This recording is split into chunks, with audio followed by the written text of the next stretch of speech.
spy Mata Hari, the spy whose story the movies told in more than 20 films, played by the most famous Hollywood actresses. She's real name is Marguerite Gertrude Zell. Her father had money because of investing in petroleum. She was the only and favorite daughter for her father, which makes her so arrogant. But in 1889, her father lost all his money and the family broke up. Mata lived with her mother, but after 2 years her mother died. Then Mata moved to live with her grandfather. She didn't like the disciplined life there. One day she saw an advertisement in the newspaper. A soldier is looking for a bride, so Mata wanted to meet him, and they got married.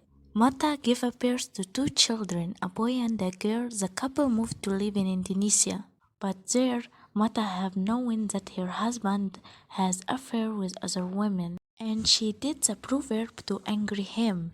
The family broke up and they lived like strangers in the same house.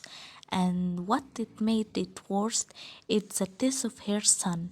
Then Mata decided to become a professional Indonesian dancer. Then Mata separated from her husband.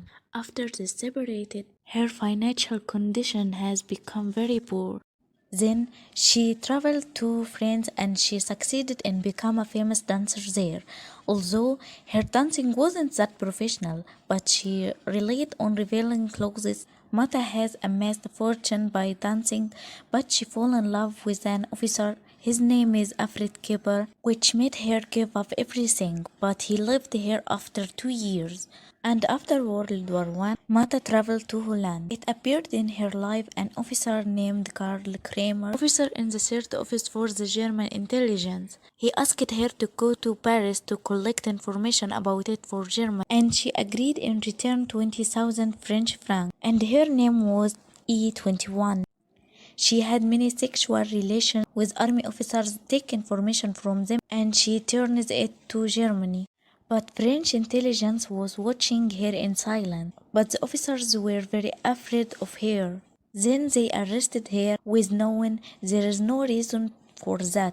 It was all just suspicion. But she lied that she was a spy. Then she proposed to France to work with them against Germany. She was recruited for France. It was her first sum in Belgium for France. But when the Germans found out about this, plotted a plot against her in the French intelligence, and she was arrested in 1917 in France, accused of espionage. The death sentence was passed by shooting, and no one has received her body, so it was donated for doctors in anatomy, and her head was cut off and placed in a museum in France.